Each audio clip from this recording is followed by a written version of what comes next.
కామారెడ్డి జిల్లా బిక్కనూరు మండలం కంచర్ల గ్రామ శివారులోని ఈ నెల 20వ తేదీన మహిళలను హత్య కేసులో ముగ్గురికి అరెస్ట్ చేసి రిమాండ్ కు తరలించినట్టు తెలిపిన డీఎస్పీ నాగేశ్వరరావు తెలిపారు. కామారెడ్డి డీఎస్పీ కార్యాలయంలో నిర్వహించిన మీడియా సమావేశంలో డీఎస్పీ నాగేశ్వరరావు వివరాలు వెల్లడించారు.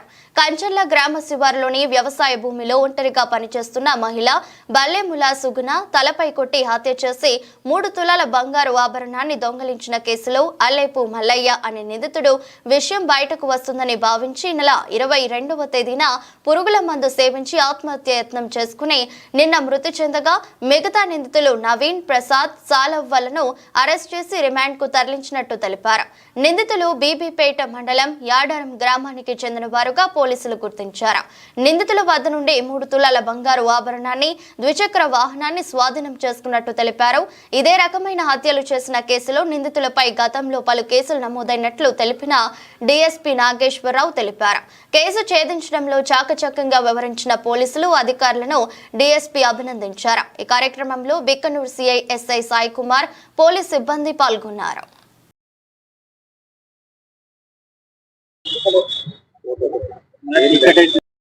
సిరిసిల్ల, కామారెడ్డి, సిద్దిపేట, ఉస్నాబాద్ ఇలాంటి అన్ని ప్లేస్లలో కూడా ఉన్నాయి. రీసెంట్ గా ఆర్మూర్ నుంచి లేటెస్ట్ గా మర్డర్ కేసు అనేది రిలీజ్ అయినా.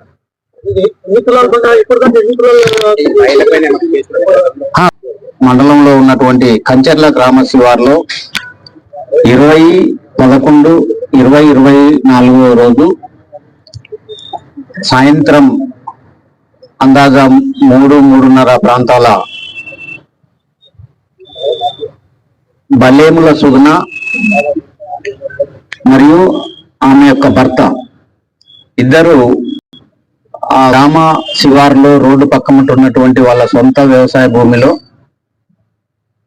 పాలకూర సాగు చేస్తున్నారు. అటువంటి పాలకూరని తెంచి కట్టలు కట్టేదానికి భార్యాభర్తలు ఇద్దరు చేనుకాడికి పోవటం జరుగుతుంది. సో భార్య పాలకూరని తెంచి కట్టలు కడుతున్నటువంటి క్రమంలో ఆ పాలకూర కట్టలు కట్టే దానికోసం నార కోసమని భర్త కొడవలు తీసుకొని కొంచెం దూరంలో ఉన్నటువంటి ఈత చెట్ల వైపుకి ఆ ఈత మట్టలు కోసుకురావటం కోసమని వెళ్తాడు. భార్య ఒక్కతే ఆ పొలంలో ఈ పాలకూర కట్టలు కట్టేటటువంటి పనుల నిమగ్నమై ఉంటది. సో ఆ సమయంలో ఒక 2 వ్యక్తులు మోటార్ సైకిల్ మీద వాళ్ళు గతంలో ఎన్నో నేరాలల్లా ఒంటరి మహిళలని టార్గెట్ చేసి వాళ్ళ మీద దాడి చేసి విచక్షణ రహితంగా చంపి వాళ్ళ ఒంటిపై ఉన్నటువంటి ఆభరణాలని దొంగిలించుకొని పోతున్నటువంటి ఒక గ్రూపుగా ఉన్నటువంటి ఆ 2 వ్యక్తులు వీళ్ళు అలవాటు పడినటువంటి నేరస్తులు. గతంలో కూడా వీళ్ళు సుమారుగా ఒక 5-6 మంది మహిళల్ని చంపినటువంటి రికార్డు కూడా వీళ్ళ మీద ఉన్నది. సో వీళ్ళు ఆ రోడ్డు మీదకి వెళ్ళి ఏదైనా ఒక నేరం చేయాలనేటువంటి ఉద్దేశంతో వాళ్ళు ఒక ఇనుప రాడ్ని దగ్గర పెట్టుకొని ఆ రోడ్డు పక్కమటి ఒంటరి మహిళలు ఎక్కడుంటారా అని వాళ్ళు చూసుకుంటూ వస్తుంటారు. సో ఆ క్రమంలో ఈ సుగుణ అనేటువంటి ఆమె ఆ రోడ్డుకి దగ్గరలో పాలకూరలలో పనిచేసుకుంటున్నది గమనించి సో ఇది మంచిగా వర్కౌట్ అవుతుందని వాళ్ళిద్దరు కలిసి వాళ్ళు వచ్చిన మోటార్ సైకిల్ ని పక్క కాపి ఆ పాలకూర కట్టలు కడుతున్న ఆ మహిళ దగ్గరికి వెళ్ళి మహిళతోటి మాటలు కలిపి వాళ్ళు ఆమెని బరిగొడ్లు పోయినాయి అని చెప్పి మాటలల్లో పడేసి ఆమె ఆదమర్చున్న క్రమంలో వాళ్ళు వెంట తెచ్చుకున్నటువంటి రాడ్డు తోటి ఆమె మీద విచక్షణ రహితంగా దాడి చేసి తల బలగొట్టి ఆమె మెడలో ఉన్నటువంటి సుమారు 3 తులాల బంగారపు చైన్ ని దొంగిలించుకొని అక్కడ నుంచి అదే మోటార్ సైకిల్ మీద పారిపోవటం జరుగుతుంది.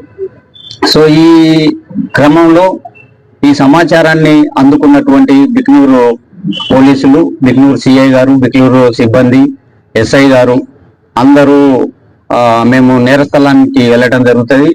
ఆ నేరస్థలాన్ని క్షుణ్ణంగా పరిశీలించి ఆ రోడ్ సైడ్ ఉన్నటువంటి అన్ని విలేజ్లల్లో ఉన్న CCTVలని ఎంక్వైరీ చేస్తూ ఉంటుంటాం. సో ఈ క్రమంలో నేరస్తుడు తను దొంగిలించినటువంటి బంగారాన్ని డిస్పోజ్ చేసే దానికి ఒక బంగారు షాపుకు వెళ్ళి డిస్పోజ్ చేసే ప్రయత్నం జరుగుతుంది. కానీ వాళ్ళు ఆ షాప్ వాళ్ళు ఒప్పుకోరు, తీసుకునేదానికి నిరాకరిస్తారు. సో అతను ఈ విషయాన్ని తన భార్యకి చెప్పి తను తర్వాత ఈ నేరంలో పాల్గొన్నటువంటి మరొక నేరస్తుడు, ఇద్దరు ఆ పేర్లు చెప్తాను నేను, వాళ్ళిద్దరు కలిసి ఆ భార్యని చెప్పి ఆ బంగారాన్ని తీసుకొని నిజామాబాద్ లో ఉన్న వాళ్ళ కొడుకు ఇంట్లో ఆ బంగారాన్ని దాచిపెట్టి, కొడుకు చెప్పి దాచిపెట్టి వస్తారు. సో ఎప్పుడైతే పోలీసులు, బిక్నూరు సిబ్బంది మరియు కామారెడ్డి జిల్లాకు చెందిన సిసిఎస్ సిబ్బంది అందరము కలిసి దాన్ని ఒక ఛాలెంజ్ గా తీసుకొని మొత్తము విలేజ్లలో ఉన్న సీసీటీవీలను ఎప్పుడైతే పరిశీలిస్తూ ప్రతిదీ క్షుణ్ణంగా అబ్జర్వ్ చేసుకుంటూ వస్తున్నది వాళ్ళు గమనిస్తారు. ఎందుకంటే ఈ నేరం జరిగిన సంఘటనకి సమీపంలోనే వాళ్ళ గ్రామం ఉంటది నేరస్తుడిది. సో ఈ విషయం తెలిసి ఎట్లయినా బయటపడుతుంది ఇది అనేటువంటి ఉద్దేశం ఆ గ్రామాల అందరికి అర్థమవుతుంది ఆ నేరస్తులకి. దాంతో ఈ పోలీసులు దీన్ని చాకచక్యంగా పెట్టుకొని దీంట్లో ఏదైతే నేరస్తులు ఉన్నారో వాళ్ళని అరెస్ట్ చేసి ఆ బంగారాన్ని ఆ మహిళని చంపడానికి ఉపయోగించినటువంటి రాడ్ని అన్ని సీజ్ చేసుకొని వాళ్ళని రిమాండ్ చేయడం జరుగుతుంది. సో ఇందులో ప్రధానంగా దండుగుల నవీన్ అనేటువంటి వ్యక్తి, తర్వాత అల్లెపు మల్లయ్య అనేటువంటి వ్యక్తి ప్రధానంగా ఉన్నటువంటి వ్యక్తులు, తర్వాత అల్లెపు ప్రసాద్, అల్లెపు సాలవ. ఈ అల్లెపు మల్లయ్య అనేటువంటి వ్యక్తి ఈ మధ్య కాలంలో ఇటువంటి సిమిలర్ మర్డర్ కేసులలో జైల్లో ఉంటాడు. సో తను జైల్లో ఉంటున్న క్రమంలో తన కొడుకే డబ్బులు ఖర్చు పెట్టి జైల్లో నుంచి బయటికి తీసుకొస్తాడు. ఇతను జైల్లో నుంచి వచ్చిన తర్వాత ఇవే